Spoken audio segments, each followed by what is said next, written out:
de retour sur FAI TV pour aborder un peu les sujets d'actualité. Dieu sait si le paddock de Monza a bruissé de rumeurs. Comme d'habitude. Et pas seulement de rumeurs, hein, parce que, oui, alors, il y a le centre du paddock, là, on appelle ça la Piazza del Popolo, hein, c'est là où on discute. Où ça tchatche, con les mani. Mais c'était peut-être un peu plus discret, quoique, dans les motorhomes, et il y avait vraiment du lourd.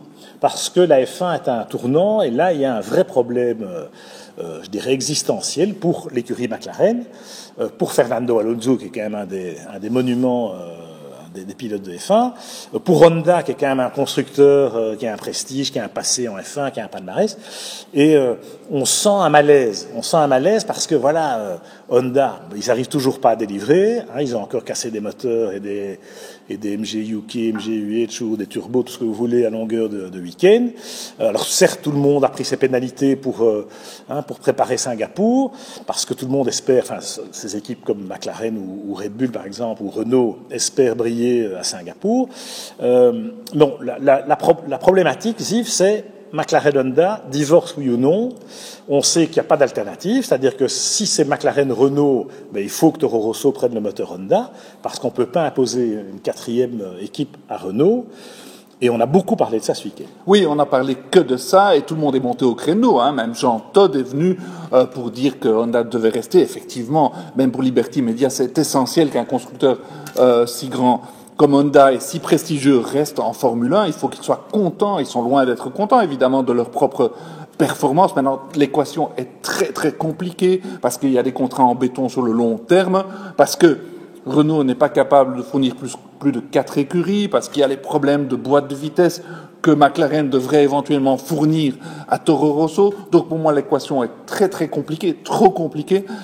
Malgré tous les allées et venues dans le paddock, Prost, chez McLaren en train de discuter, etc., je ne crois pas que ça va réussir à se faire, malgré la bonne volonté de tout le monde, parce que Honda ne peut pas perdre la face de la sorte, parce que c'est trop compliqué au niveau logistique. Je crois qu'ils seront obligés de s'entendre, McLaren, Honda et Alonso. Toi, tu crois au statu quo? Moi, je crois plutôt à l'option McLaren-Renault.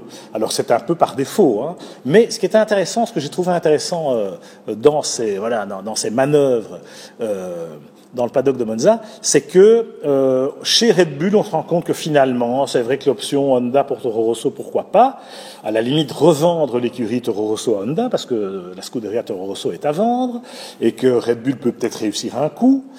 Et accessoirement, si d'aventure le moteur Honda commence à marcher, et au bout de 3 ans, après que les Japonais aient enfin compris qu'ils devaient faire appel à des consultants extérieurs, qu'ils devaient revoir leur philosophie ou leur méthode de travail, on constate quand même qu'il y a des progrès, même si ça continue sur le plan de la fiabilité à ne pas être là. Mais enfin, les McLaren sont dans le top 10 maintenant de façon parfois régulière, y compris sur des circuits aussi atypiques ou exigeants en puissance que Monza.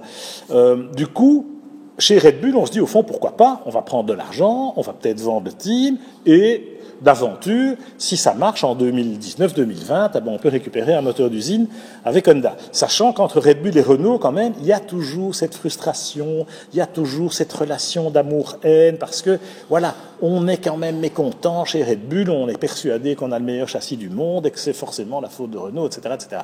Chez Renault, on ne sait pas très bien sur quel pied danser, hein, Ziv, parce que, bon, déjà avec Red Bull, le fait d'avoir une équipe d'usine qui se fait taper dans les grandes largeurs, ça veut dire qu'à Enstone, il y a du boulot, que peut-être les pilotes ne sont pas à la hauteur. Et puis, d'autre part, fournir McLaren, c'est un peu se tirer une balle dans le pied. Tout à fait, parce que de se faire taper alors par Red Bull et par McLaren, ça ferait un peu désordre. Mais il faut quand même dire que chez Renault, il y a des progrès. Hein. Cette année, on a vu Hülkenberg marquer des gros points, mais ils sont encore loin d'être au top. Et donc, pour Renault, que faire? Il faut quand même concentrer ses ressources sur l'équipe d'usine.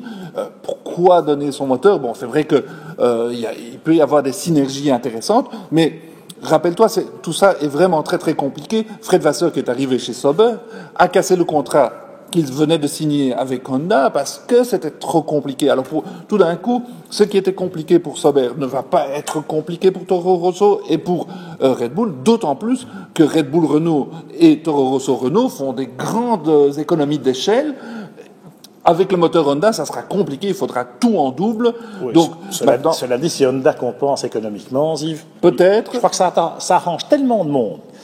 Parce qu'il faut sauver le soldat McLaren et Fernando Alonso, et parce qu'il faut sauver Honda.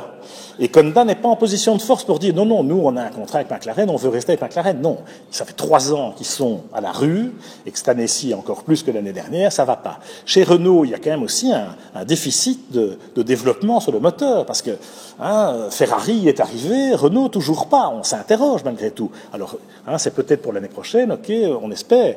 Mais en attendant, voilà. Et McLaren-Renault, c'est vrai que ça peut être un cocktail assez performant, assez détonnant, et c'est aussi à peu près le seul moyen de conserver Fernando Alonso dans la famille. Donc moi, je crois que ça va sans doute, et on le saura probablement dans les jours qui viennent, voire il y a peut-être eu des annonces avant Singapour, et que voilà, il y a cette option-là, McLaren-Renault ou le statu quo. Moi, j'ai plutôt tendance à croire que Honda va être gentiment poussé vers Toro Rosso. Et moi, je crois juste le contraire, parce que les Japonais sont fiers, et on ne fait pas perdre la face à une multinationale de la sorte. Les contrats avec McLaren sont vraiment sur le long terme. On parle d'encore 5-6 ans de contrat, donc pas facile de les casser. Et comme malgré tout il y a des progrès chez McLaren, Honda, et puis en plus Alonso a-t-il beaucoup le choix? C'est vrai qu'il peut aller chez Renault, mais il ne va pas gagner tout de suite. C'est vrai qu'il peut aller chez Williams, et il ne va pas gagner tout de suite non plus. Vaut mieux se concentrer sur le projet McLaren-Honda et le réussir en déant les 1, 2, 3 ans. Moi, j'ai du mal à croire quand même qu'on verra Alonso sur McLaren-Honda l'année prochaine.